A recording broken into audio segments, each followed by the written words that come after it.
పోతే ఈ మధ్య నన్ను సీఎం గారు ఎఫ్డీసీ చైర్మన్గా నియమించినప్పుడు సో ఇండస్ట్రీకి అండ్ ఇటు ప్రభుత్వానికి మధ్యలో బ్రిడ్జ్ లాగా ఉండటానికి నాకు ఇండస్ట్రీలో ఉన్న ఒక ఇంపార్టెంట్ పర్సన్గా, అలాగే ప్రభుత్వం నుంచి కూడా ఎఫ్డీసీ చైర్మన్ ఇంపార్టెంట్ పర్సన్గా బ్రిడ్జ్ లాగా ఉండాలని నియమించారు. పోతే నేను ఎమర్జెన్సీగా యుఎస్లో ఈవెంట్ ఉండడం వల్ల యుఎస్ వెళ్ళడం, నేను నిన్న నైటే ఇక్కడికి వచ్చాను. ఈ లోపల చాలా చూస్తున్నాం డిఫరెంట్ యాంగిల్లో, ఇటు ఇండస్ట్రీలో కానీ ఇటు ప్రభుత్వం దగ్గర నుంచి తీసుకుంటున్న వాళ్ళ డెసిషన్స్ ఏవైతే అఫీషియల్ పోలీస్ డిపార్ట్మెంట్కి కానీ.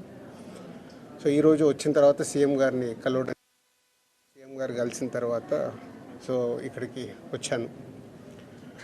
ఇప్పుడు భాస్కర్కి మెయిన్గా ఇటు ఇండస్ట్రీ నుంచి అటు ప్రభుత్వం నుంచి అన్ని రకాలుగా నా ద్వారా నిలబడి వాళ్ళని అన్ని రకాలుగా జాగ్రత్తగా చూసుకునే బాధ్యత తీసుకుంటున్నాము.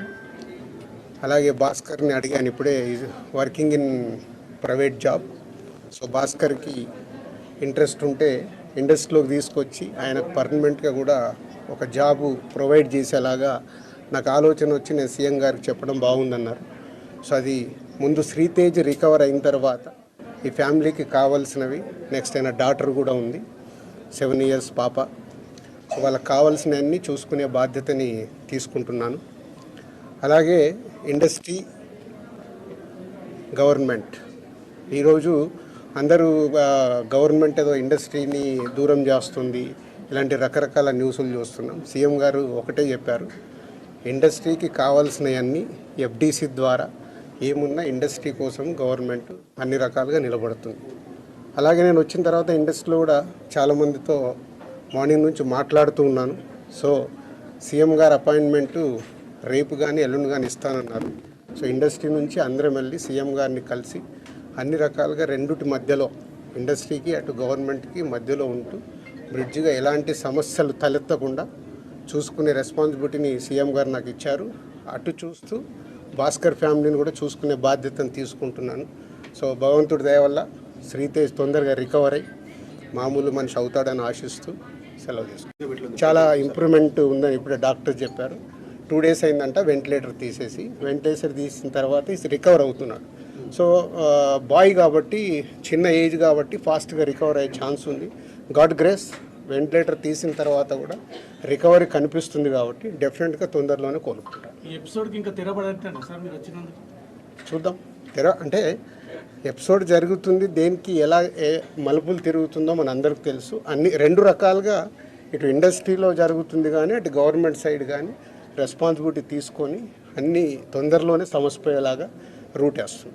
నిన్న కాంగ్రెస్ పార్టీ ఎమ్మెల్యే గాంధీ భవన్లో మాట్లాడుతూ నైజాం ఏరియాలో నేను సినిమా హీరోలు అడుక్కు తింటారని స్టేట్మెంట్. అవి వద్దు, నేను వచ్చింది సీఎం గారు చెప్పింది, నేను వచ్చి ఇప్పుడు కమ్యూనికేట్ చేస్తుంది. రెండింటి మధ్యలో ఎలాంటి సమస్య లేకుండా చూసుకునే రెస్పాన్సిబిలిటీ ఎఫ్డీసీ చైర్మన్గా నాది. ప్రైవేట్గా ముందు ఫిలిం ఇండస్ట్రీ నుంచి నేను చేయాల్సింది ఏంటంటే, నేను నిర్ణయం తీసుకుంటున్నాను, సీఎం గారికి కూడా చెప్పాను. రేపు అక్కడి నుంచి గవర్నమెంట్ నుంచి ఏమొస్తుందని మనం చూద్దాం. ఒక సినిమా రిలీజ్ అయిందంటే ఖచ్చితంగా అభిమానుల దగ్గరికి వచ్చి పలకరించడం, సినిమా గురించి అభిమానులతో కలిసి చూడడం అనేది ఆనవాయితీగా వస్తుంది. ఇప్పుడు అవన్నీ లేవని చెప్తూ ఉన్నారు. దీని గురించి మీ రియాక్షన్ ఏంటి? అట్ ది సేమ్ టైం కాదమ్మా, ఒక్క నిమిషం, ఇలాంటివి జరగడము దురదృష్టం. ఎన్నో సినిమాలు రిలీజ్ అవుతాయి, మరి ఎప్పుడు జరగవు కదా. అప్పుడప్పుడు ఎవరు కావాలని చెయ్యరు, సిచ్యువేషన్ వల్ల జరిగిన ఇన్సిడెంట్ ఇది. ఎవరైనా కావాలని చేస్తారా? ఇప్పుడు వాళ్ళు కూడా ఆనందంగా కుటుంబంతో అక్కడ చూద్దామని వచ్చారు. దిల్సుఖ్ నగర్ నుంచి సంధ్యా థియేటర్కి వచ్చారు అంటే వాళ్ళకు ఒక ఆనందం పొందటానికే వస్తారు. దురదృష్టం ఇలాంటి సంఘటన జరగడం. ఇలాంటి సంఘటన చెయ్యాలని ఎవరు చేయరు, జరిగింది కాబట్టి దీనికి అన్ని రకాలుగా చూసుకొని చేయాల్సిన బాధ్యత పౌరులుగా మా పైన ఉంది, అలాగే మీడియా పైన కూడా ఉంది. మనందరికీ రెస్పాన్సిబిలిటీ ఉంది. దీన్ని మనము మీ సైడ్ నుంచి కూడా రెస్పాన్సిబిలిటీ ఏంటి, కరెక్ట్గా చూపించిందే 10 సార్లు చూపించి 10 సార్లు వేసి జనాలకు కాకుండా జాగ్రత్త. ఇప్పుడు నేను మాట్లాడాను, దీంట్లో ఉన్న మంచిది జనాల దగ్గరకు తీసుకెళ్ళి సొసైటీకి ఉపయోగపడేలాగా చేయాలి. సీఎం చెప్పిన మాటలకి అల్లు అర్జున్ కౌంటర్ గా ప్రెస్ మీట్ పెట్టి అవన్నీ కమెంట్స్ చేసినారు, చూసే ఉంటారు. అట్లా కాదు, ఫాల్స్ గా చెప్తున్నారు అని. దాన్ని మీ అబ్జర్వేషన్. నేను అదే కదా రాత్రి వచ్చాను, వచ్చి ఇప్పుడు సీఎం గారిని కలిశాను. సీఎం గారు చెప్పాల్సింది మీకు చెప్పాను. తర్వాత అల్లు అర్జున్ కూడా కలుస్తాను, ఇండస్ట్రీలో ఇంపార్టెంట్ పర్సన్గా. కలిసిన తర్వాత అది కూడా చెప్పి సమన్వయం చేస్తాను. అదే నా డ్యూటీ.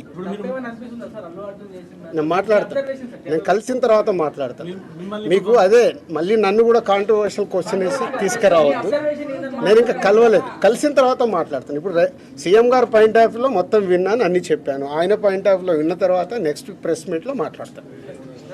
నాకు ముందు కావాల్సింది ఏంటంటే మనందరికీ కావాల్సింది ఏంటి, సీఎం గవర్నమెంట్దా లేక అల్లు అర్జున్దా కాదు, ఈయనకి ఏం సపోర్ట్ చేస్తున్నాం, ఈయన ఫ్యామిలీని ఎలా కాపాడుతున్నాం అనేది మన అందరి రెస్పాన్సిబిలిటీ.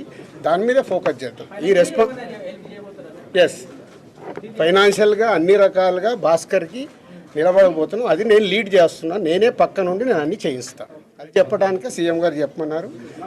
ఈరోజు ద్వారా కూడా ఆయనకు జరగాల్సింది డెఫినెట్గా జరుగుతుంది. లాజికల్గా టెక్నికల్గా జరగాల్సిన అన్ని అయిపోయిన తర్వాత భాస్కర్కి అందరం పక్కన నిలబడి కాపాడుకునే బాధ్యత మాది. ఎందుకంటే ఇప్పుడు ఈరోజు బాబుకి అయ్యే ఎక్స్పెన్సెస్ కావచ్చు, పిల్లగాన్ని చదివియాలి, పాపం చదివియాలి, ఆయనకున్న చిన్న ఉద్యోగము, ఫ్యామిలీని కాపాడుకుంటే ఆయన చేయాల్సిన బాధ్యత ఉంది. కాబట్టి ఆయనకు అందరం మేము అండగా నిలబడి చేస్తాం.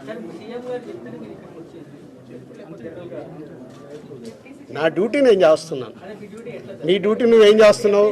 నువ్వు నాకు క్వశ్చన్స్ చేస్తున్నావు. ఎఫ్డీసీ చైర్మన్గానే సీఎం గారు అక్కడి నుంచి చెప్పాల్సింది చెప్తున్నాను. నేను సీఎం గారు